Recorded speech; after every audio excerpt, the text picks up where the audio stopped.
Halo, apa kabar semuanya? Balik lagi dengan Putu Reza di Project Review. Dan ini dia, Samsung Galaxy S25 Edge. Akhirnya setelah sekian lama Samsung kembali menggunakan nama Edge buat lini produk mereka ya.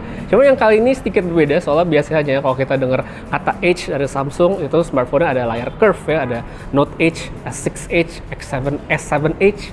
Yang ini S25 Edge tapi dia flat ya, tidak ada lengkungan-lengkungan, layarnya flat, back cover flat ya, paling di sudut-sudutnya doang, tapi sisanya rata semua. Smartphone ini spesial Samsung yang tipis banget di kelasnya. Kalau ingat, Samsung sempat nge-teaser ya, pertama kali muncul ini di Unpacked Januari kemarin di akhir acara, habis mereka ngeluncurin Galaxy S25 series, tiba-tiba ada S25 Edge. Waktu itu nggak bisa pegang sama sekali, ya cuma bisa lihat, itu pun rame banget. Sekarang akhirnya bisa pegang langsung nih smartphone-nya yang emang ternyata tipis banget. Pas pegang emang berasa langsung kayak premium, mewah, elegan, mahal, semua jadi satu dalam si Galaxy S25 Edge. Smartphone ini tipisnya tuh cuma 5,8 mm ya, 5,8 mm aja. Ini tuh cuma berbeda sedikit dengan Galaxy Z Fold 6 dalam kondisi terbuka ya, nih. Bedanya tuh ya bisa langsung lihat cuma segini kalau dibandingkan sama Galaxy Z Fold 6 dalam kondisi terbuka. Tapi kalau misalnya kita coba compare dengan yang lebih tebal, Galaxy S25 Ultra, waduh, ini tuh kayak beda banget tebelnya. Ini kayak berasa tebel banget. Yang ini tuh kayak jadi emang tipis banget ya. Keren banget lah pokoknya. Untuk pilihan warna, dia ada 3 varian. Ada yang silver, ada yang black, ada yang blue. Jadi tinggal dipilih aja sesuai preferensi, suka kayak gimana. Tapi untuk hero color kalau dari Samsung, itu adalah yang warna silver seperti ini. Untuk desain back covernya, dia cukup minimalis dengan 2 kamera di bagian belakang seperti ini. Tipis-tipis begini, build quality tetap diklaim Samsung bakal mantap. Soalnya bahan frame-nya sudah menggunakan titanium. Untuk back cover serta layar dilapisi dengan Corning Gorilla Glass Ceramic 2 dan Gorilla Glass Victus 2 untuk perlindungan yang lebih maksimal. IP rating tentu nggak ketinggalan, tetap dengan IP68 ya, jadi tetap tahan air. Di luar soal tipis-tipisnya, kalau kita ngomongin soal specs di Galaxy S25 Edge, saya bisa bilang bahwa smartphone ini tuh berasa kayak Galaxy S25 Ultra namun dengan beberapa penyesuaian. Layar dia udah pakai Dynamic AMOLED 2X 120Hz. Terus untuk chipset pakai Snapdragon 8 Elite ya, udah nggak perlu diraguin lagi tuh chipset yang kencang. RAM sama storage-nya gede, udah hingga 512GB. Kalau kita ngomongin soal performa, saya sebenarnya nggak ragu sama smartphone ini. Saya yakin pasti kenceng ya untuk ngapain aja. Cuman yang lebih menarik perhatian saya untuk nanti di testing adalah performa coolingnya ya, pendinginnya. Ini smartphone tipis, chipset sekenceng itu ya. Gimana Samsung ngakalin untuk lebih mendinginkan sistemnya, apalagi untuk pemakaian yang lebih intensif. Itu bakal saya cobain nanti kalau sempat nge-review barang ya. Abis itu, yang saya penasaran juga sama smartphone ini adalah, udah tau lah ya, baterainya gitu. Jadi emang ini kan smartphone dibikin tipis, tapi Samsung masih belum menggunakan silikon karbon. Jadi kapasitasnya emang belum gede-gede amat.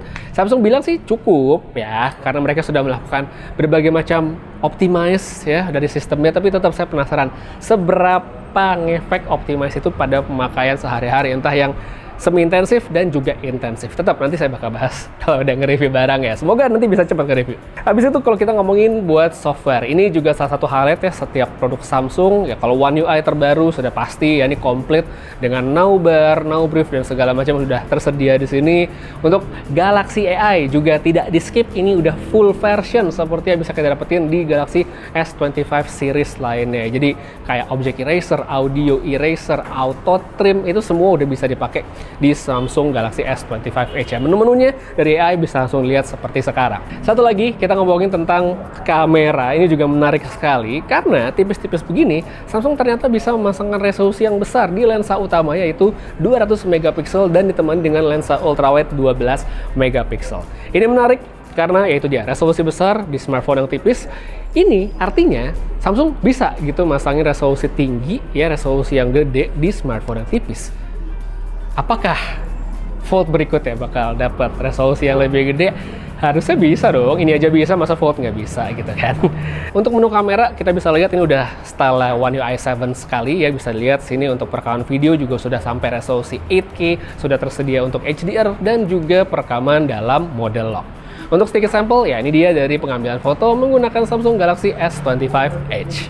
Untuk pesan pertama, Kalau menurut saya, S25 Edge ini adalah sebuah smartphone yang menawarkan desain premium, mewah, futuristik dalam genggaman. Emang desainnya tuh keren banget ya, pasti pegang itu berasa wow, tipis banget gitu ya, enak banget. Mungkin kalau saya bilang tadi selisihnya nggak beda jauh dengan Z Fold 6 ya, emang nggak beda jauh, cuma kalau Z Fold 6 kan mungkin smartphone lebih gede, kotak gitu, tapi di sini karena dia dalam genggaman yang lebih kecil, jadi berasa lebih lebih pas di tangan. Apalagi di sini Samsung membuat frame-nya kotak, tidak curve. Ini menurut saya bikin grip-nya jadi lebih mantap. Sebelum menutup, pasti juga pada penasaran gimana Bang tentang harganya si Samsung Galaxy S25 Edge ya. Jadi ada dua varian yang ditawarkan sama Samsung Indonesia, yaitu versi 256GB dan 512GB.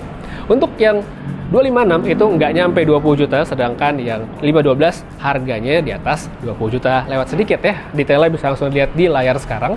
Nah, yang menarik adalah promo dari Samsung. Jadi ada cashback, trade-in ya segala macam, dan tentunya promo andalan mereka yaitu double up storage. Ini menarik banget menurut saya. Soalnya ya smartphone ini kan cuma menawarkan dua opsi memori ya. Dengan ada double up storage, artinya harga dari versi 512GB itu sementara bisa kita lupakan, karena dengan membayar yang 256 otomatis bakal dapat yang 512GB. Ini menurut saya satu value yang menarik sekali, apalagi ditambah dengan promo trade-in, reservation, cashback. Ya, ini bisa lebih menarik lagi value-nya. Kalau menurut kalian gimana untuk Galaxy S25 Edge? Smartphone tipis begini ya, oke nggak sih menurut kalian? Keren nggak sih? Apa kalian lebih pingin smartphone yang ya tebelan normal-normal aja tapi dengan baterai yang lebih besar seperti yang ada di Galaxy S25 Ultra? Kalau menurut saya mungkin ya diferensiasi produk aja sih kalau dari Samsung, tapi saya coba pengen denger pendapat kalian soal perangkat ini, oke atau enggak, tertarik atau enggak, tulis aja pada kolom komentar di bawah.